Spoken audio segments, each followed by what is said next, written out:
2월 10일 수요일 묵상의 시간 시작하겠습니다. 찬송가 423장입니다. 423장 1절 찬송 부르시겠습니다. 무엇보다도 더 검은 죄로 물든 마음이 있는 보다 더 희게 깨끗하게 씻겼네. 주의 보혈 흐르는데 믿고 뛰어나가 주의 은혜 내가 입어 깨끗하게 되었네. 아멘. 오늘 말씀의 제목은 하나님의 징계입니다. 성경 본문은 사무엘하 12장 1절부터 15절까지입니다. 본문의 말씀 함께 봉독하겠습니다. 여호와께서 나단을 다윗에게 보내시니 그가 다윗에게 가서 그에게 이르되 한 성읍에 두 사람이 있는데 한 사람은 부하고 한 사람은 가난하니 그 부한 사람은 양과 소가 심히 많으나 가난한 사람은 아무것도 없고 자기가 사서 기르는 작은 암양 새끼 한 마리뿐이라. 그 암양 새끼는 그와 그의 자식과 함께 자라며 그가 먹는 것을 먹으며 그의 잔으로 마시며 그의 품에 누움으로 그에게는 딸처럼 되었거늘 어떤 행인이 그 부자에게 오매 부자가 자기에게 온 행인을 위하여 자기의 양과 소를 아껴 잡지 아니하고 가난한 사람의 양의 새끼를 잡아다가 자기에게 온 사람을 위하여 잡았나이다 하니 다윗이 그 사람으로 말미암아 노하여 나단에게 이르되 여호와의 살아계심을 두고 맹세하노니 이 일을 행한 그 사람은 마땅히 죽을 자라. 그가 불쌍히 여기지 아니하고 이런 일을 행하였으니 그 양 새끼를 4배나 갚아 주어야 하리라 한지라. 나단이 다윗에게 이르되 당신이 그 사람이라. 이스라엘의 하나님 여호와께서 이와 같이 이르시기를 내가 너를 이스라엘 왕으로 기름 붓기 위하여 너를 사울의 손에서 구원하고 내 주인의 집을 내게 주고 내 주인의 아내들을 내 품에 두고 이스라엘과 유다 족속에게 내게 맡겼느니라. 만일 그것이 부족하였을 것 같으면 내가 내게 이것저것을 더 주었으리라. 그러한데 어찌하여 내가 여호와의 말씀을 없이 여기고 나보기에 악을 행하였느냐. 내가 칼로 햇사람 우리아를 치되 암몬 자손의 칼로 죽이고 그의 아내를 빼앗아 내 아내로 삼았더라. 이제 내가 나를 없인 여기고 햇사람 우리아의 아내를 빼앗아 내 아내로 삼았은즉 칼이 내 집에서 영원토록 떠나지 아니리라 하셨고 여호와께서 또 이와 같이 이르시기를 보라 내가 너와 내 집에 재앙을 일으키고 내가 내 눈앞에서 내 아내를 빼앗아 내 이웃들에게 주리니 그 사람들이 내 아내들과 더불어 백주에 동침하리라. 너는 은밀히 행하였으나 나는 온 이스라엘 앞에서 백주의 일을 행하리라 하셨나이다 하니 다윗이 나단에게 이르되 내가 여호와께 죄를 범하였노라 하매 나단이 다윗에게 말하되 여호와께서도 당신의 죄를 사하셨나니 당신이 죽지 아니하려니와 이 일로 말미암아 여호와의 원수가 크게 비방할 거리를 얻게 하였으니 당신이 낳은 아이가 반드시 죽으리이다 하고 나단이 자기 집으로 돌아가니라. 아멘. 묵상을 위한 질문. 하나님 보시기에 다윗의 행동은 어떠했습니까? 깊은 묵상의 시간입니다. 오늘 본문에서 하나님께서는 다윗에게 선지자 나단을 보냈습니다. 그 까닭은 다윗의 죄를 지적하고 다윗으로 하여금 죄를 깨닫게 하기 위해서입니다. 다윗을 찾아온 나단, 죄를 지적하기 전에 먼저 이야기를 하나 해줍니다. 왕이시여, 제 이야기 한번 들어보시라고 이런 이야기가 있습니다 하면서 이야기를 했어요. 어느 마을에 부유한 사람, 가난한 사람, 이 둘이 살고 있었다고. 부유한 사람은 양도 많고 소도 많고 아주 부유하게 살고 있었다고. 하지만 가난한 사람은 암양 한 마리 딱 하나만 있었을 뿐이라고. 그랬으니 사는 형편이 좋지 않고 가난하게 살고 있었다고. 하루는 그 부유한 사람에게 손님이 찾아왔다고. 손님이 찾아왔으니 대접을 해야 하는데 양도 많고 소도 많은데 그걸 잡아서 대접할 마음이 없었다고. 왠지 모르게 아깝다 하는 생각이 들었고, 이래저래 궁리하던 차에 그렇지, 저 사람에게 암양 한 마리가 있었지. 그 생각이 나서 가난한 사람의 암양 한 마리를 빼앗아다가 그걸 잡아서 요리해서 손님을 대접했다고 하는 이야기를 쭉 하는 겁니다. 다윗이 이 이야기를 들었어요. 듣고 난 반응이 어떻습니까? 5절에 나와 있습니다. 5절. 다윗이 그 사람으로 말미암아 노하여 나단에게 이르되 여호와의 살아계심을 두고 맹세하노니 이 일을 행한 그 사람은 마땅히 죽을 자라. 나단의 이야기를 다 듣고 난 다음에 불같이 화를 냈다. 어떻게 그런 일이 있을 수 있냐고.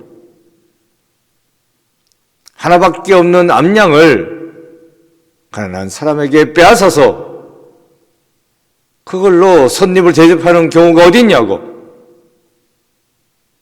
자기가 양이 없고 속 없는 것도 아니면서 많이 있으면서 그거는 따로 챙겨두고 어떻게 하나밖에 없는 가난한 사람의 암양을 빼앗아서 대접할 수가 있냐고 화를 냈습니다. 그러면서 다윗은 단호하게 말했죠. 그 사람은 마땅히 죽을 자라. 죽여야 된다. 이렇게 단호하게 말했습니다.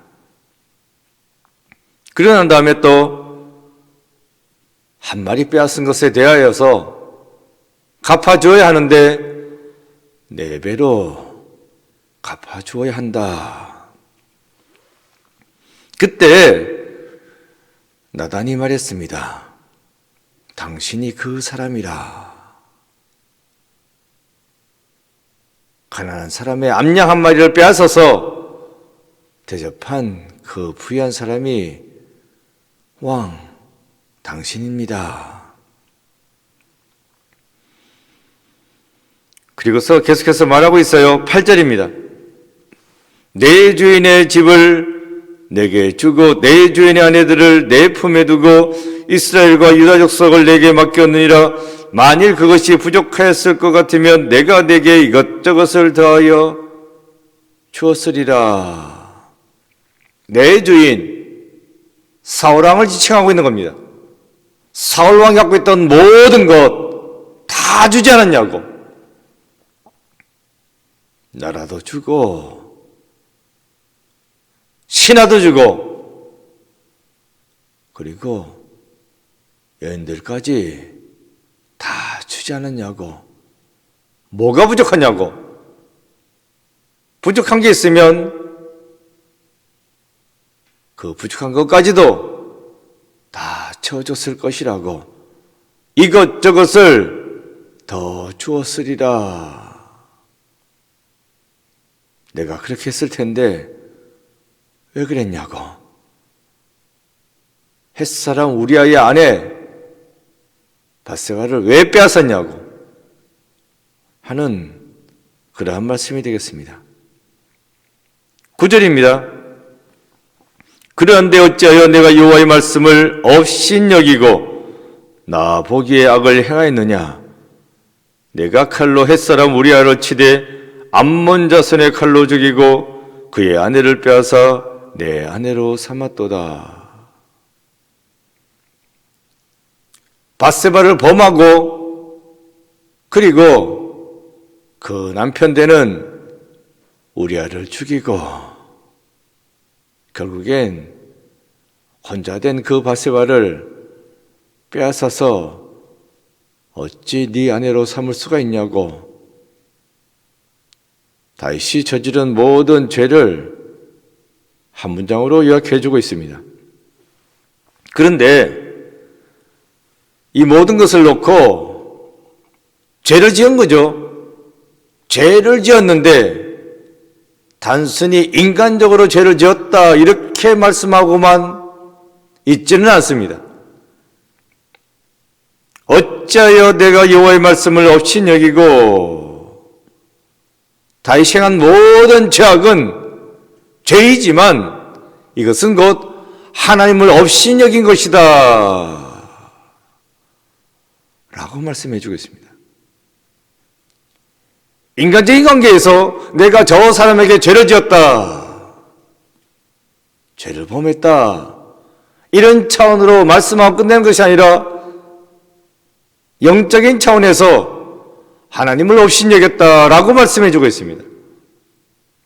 이러니 이게 심각한 것입니다.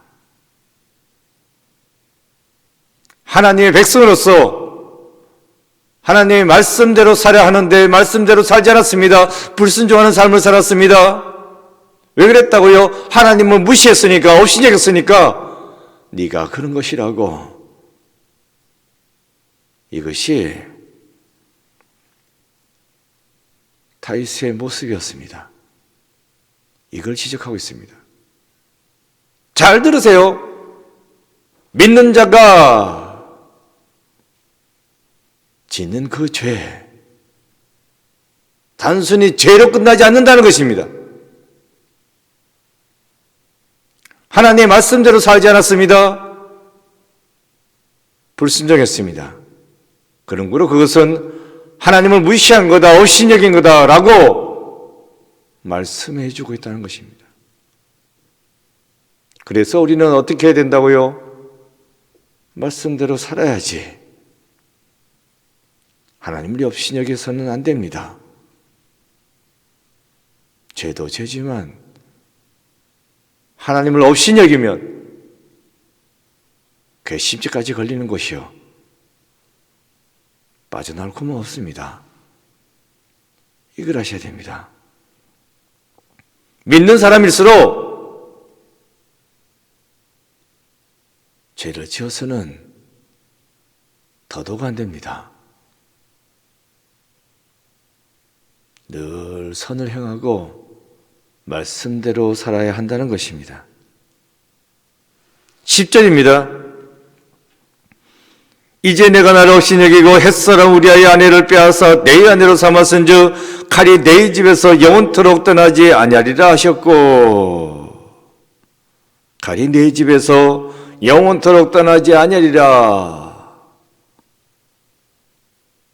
이날 이후로 계속해서 싸움이 일어납니다. 이방 민족들과의 싸움을 말하고 있는 것이 아닙니다. 집안 싸움이 일어납니다.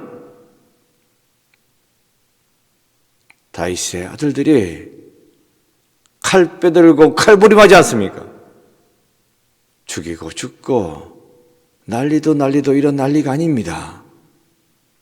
11절입니다. 여호와께서 또 이와 같이 이르시기를 보라 내가 너와 내 집에 재앙을 일으키고 내가 내 눈앞에서 내 아내를 빼앗아 내 이웃들에게 주리니 그 사람들이 내 아내들과 더불어 백주에 동침하리라. 집안 싸움이 계속 일어나고 집안이 박살나고 네가 남의 아내를 빼앗았는데 네 아내도 빼앗게 되는 그러한 끔찍한 일을 겪게 될 거라고 하는 엄청난 저주의 말씀입니다. 눈에는 눈, 이에는 이, 그대로 갚아주겠다 하는 말씀인데 사실 이대로 됐습니다. 그러니 죄 짓는 삶을 살아서 안 됩니다. 13절입니다. 다윗이 나단에게 이르되 내가 여호와께 죄를 범하였노라 하매 나단이 다윗에게 말하되 여호와께서도 당신의 죄를 사하셨나니 당신이 죽지 아니하려니와. 이 정도까지 되니까 다윗이 제가 잘못했습니다. 내가 죄를 범했습니다. 그런데 정확하게 말해주고 있죠. 여호와께 죄를 범하였나이다. 우리의 저지르는 죄는 하나님께 죄를 범하는 것입니다. 사실 나단의 입장에서도 힘든 일이었습니다. 일개 선지자인데 아무리 하나님의 종이라고 하지만 그래도 다윗은 한 나라의 왕입니다. 최고의 통치권자인데 이 통치권자의 죄에 대해서 지적한다는 거, 그리고 요즘 같은 시대도 아니고 이 당시 왕들은 자기 마음대로 다 했습니다. 그런 가운데 이걸 죄로 지적한다? 나단 선지자 그딴 말 하지 마시라고. 다른 나라 보라고. 다 왕들이 자기 마음대로 다 하는데 왕비 하나로 끝나나? 후궁도 있고 엄청나게 많은데 그딴 가지고 나한테 뭐라 그러냐고. 그리고 이스라엘 사람의 아내를 빼앗은 것도 아니고 햇사람의 아내 아니냐고. 그거 가지고 그러냐고. 이런 식으로 변명하려면 한참 변명할 수 있어요. 사람은요, 궁지에 몰리면 어떻게든 빠져나가려고 합니다. 무슨 말을 해서라도. 근데 다윗이 위대한 것은 일절 변명하지 않습니다. 제가 잘못했습니다. 또 이렇게 될 것이다. 왜 내가 그런 일을 당해야 되냐고 하고 대들지 않습니다. 알겠습니다. 그대로 감내하고 있습니다. 용서하셨다면서 왜 우리 집안에서 칼부림이 일어나는 거냐고 이렇게 따지고 달라들지 않았다는 것입니다.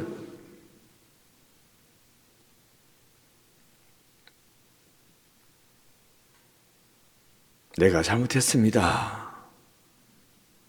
그랬을 때 나단은 다윗에게 말합니다. 하나님께서도 당신의 죄를 사해 주실 거라고. 그런데 그걸로서 다 끝나는 사항입니다. 일단 밧세바를 통해서 태어난 그 아이는 죽습니다. 이걸 깊이 생각하셔야 됩니다. 죄 있었은 사망입니다. 용서했으니까 다 끝났다. 물론 다 끝나긴 하는데 책임은 있습니다. 책임은 져야 합니다. 내가 질 책임은 있다는 것입니다. 너무 쉽게 생각하지 마시고 용서는 있지만, 회개하면 용서는 있지만 책임은 져야 되는구나. 이걸 깊이 생각하셔야 돼요. 값싸게 은혜를 돌려서는 안 됩니다.